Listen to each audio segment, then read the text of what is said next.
"Why so many tattoos, Grandma?" That's what 23-year-old Petty Officer Davis asked on a Tuesday morning at the Naval Special Warfare Training Compound, smirking at his buddies while a 71-year-old woman stood at the front of the briefing room. The laughter died fast. Within 5 minutes, every man in that room would be sitting in absolute silence, realizing they were in the presence of someone who'd walked through more fire than most of them would ever see. If you believe that warriors come in forms you'd never expect, type "respect earned" in the comments right now. The briefing room held 16 men, all of them fresh from BUD/S, the brutal selection course that winnowed hundreds of candidates down to a handful of newly minted SEALs. They were young, hard, and convinced they'd already proven themselves against the worst the world could throw at them. They'd survived Hell Week. They'd earned their tridents. In their minds, they were the elite of the elite, and nothing could humble them now. So when the door opened and a small silver-haired woman walked in carrying a worn leather satchel, the reaction was predictable. Confused glances, suppressed smiles, a few whispered jokes about someone's grandmother getting lost on base. She wore simple civilian clothes, khaki pants, and a long-sleeved shirt, and moved with the careful economy of someone whose body had been used hard for many decades. Nobody stood. Nobody greeted her. They just waited for someone to explain the mistake. Commander Reyes entered behind her and didn't sit down. That was the first sign something was different. Reyes was their CO, a 22-year veteran with combat deployments across 3 continents, and he never stood when he could sit. But he remained at attention near the door, his expression unreadable, watching his young operators with something that might have been anticipation. "Gentlemen, this is Mrs. Catherine Hollis. She'll be conducting your supplemental SEER instruction for the next 2 weeks. I expect your complete attention and respect." He paused. "That's not a suggestion." Then he left. The door closed with a click that sounded louder than it should have. Catherine Hollis set her satchel on the desk and turned to face the room. That's when they saw her arms. As she rolled up her sleeves, faded tattoos emerged, dozens of them, covering her forearms from wrist to elbow in a dense tapestry of symbols, numbers, and small images. Not decorative ink, not artistic expression. Something else entirely. Petty Officer Davis was the one who couldn't keep his mouth shut. He'd been the honour graduate of his BUD/S class, the fastest runner, the strongest swimmer, the golden boy everyone expected to do great things. That confidence had a sharp edge that sometimes cut in the wrong direction. "Hey, Mrs. Hollis," he said, loud enough for everyone to hear. "Why so many tattoos, Grandma? You have a wild phase back in the 60s? A few of the men laughed nervously. Most stayed quiet, watching. Catherine didn't react with anger or offence. She simply looked at Davis with pale grey eyes that held no warmth and no hostility, just a steady, measuring gaze that made him shift in his seat despite himself. Then she walked toward him, slow and deliberate, and stopped at his desk. She held out her right forearm, displaying the ink like a museum exhibit. "This one," she said, pointing to a small compass rose near her wrist, "is from Laos, 1971. I was 22 years old, about your age, spent 3 months in the jungle running networks for the agency, while the official government position was that we had no presence there." Her finger moved to a series of 4 hash marks. "These are from Nicaragua, 1983 through 86. 4 separate insertions. We don't talk about what we did there, but I'll tell you that 2 of those marks almost didn't get made." She traced a line to a small star with a date beneath it. "Beirut, 1984. I was in the building next to the Marine barracks when the truck came. Spent 6 hours digging through rubble with my bare hands." She looked up at Davis. "Would you like me to continue, young man? I have about 40 more years of skin to cover." The room had gone completely silent. Davis's face had drained of colour. The other operators sat frozen, their earlier amusement replaced by something closer to shock. Catherine Hollis continued, her voice calm and matter-of-fact, as if she were reading a grocery list instead of a chronicle of decades in the shadows.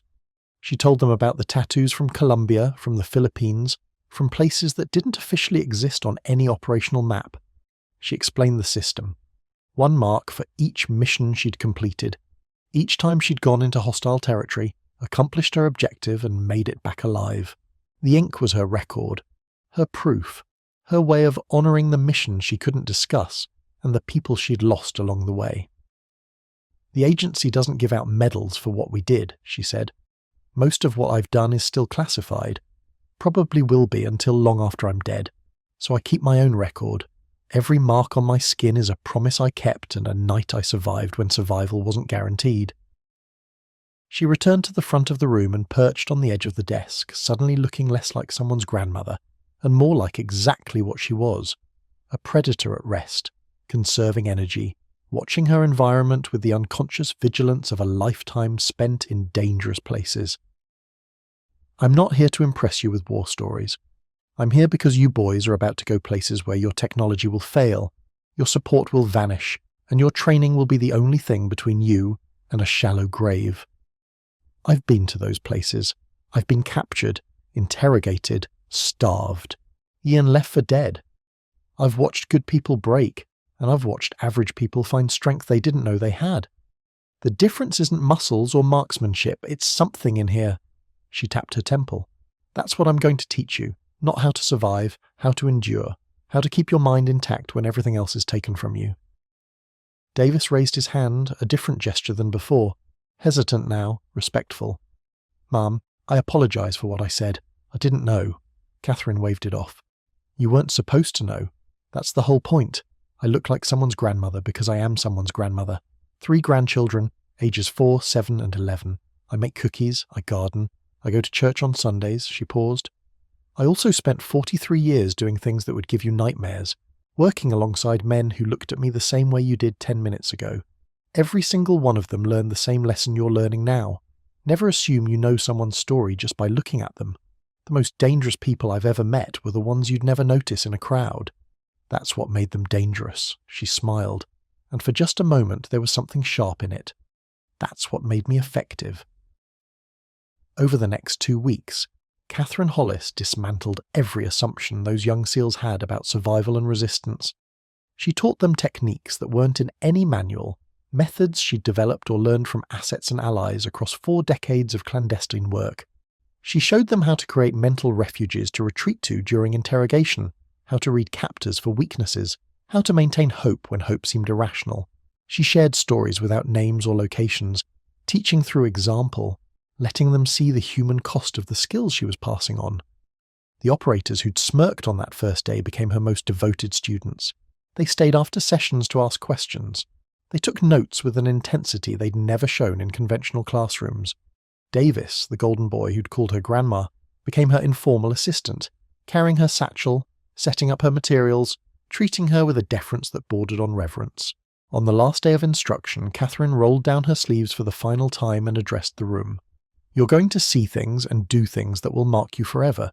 Some of those marks will be visible. She touched her forearm. Most of them won't. What matters is that you come home, and that you come home whole. Not just your body, your mind, your soul. The people who love you deserve to get back the person they sent away, not some broken stranger wearing their face. She picked up her satchel and looked at each of them in turn. I've told you about the missions on my arms. What I haven't told you is the mission that matters most.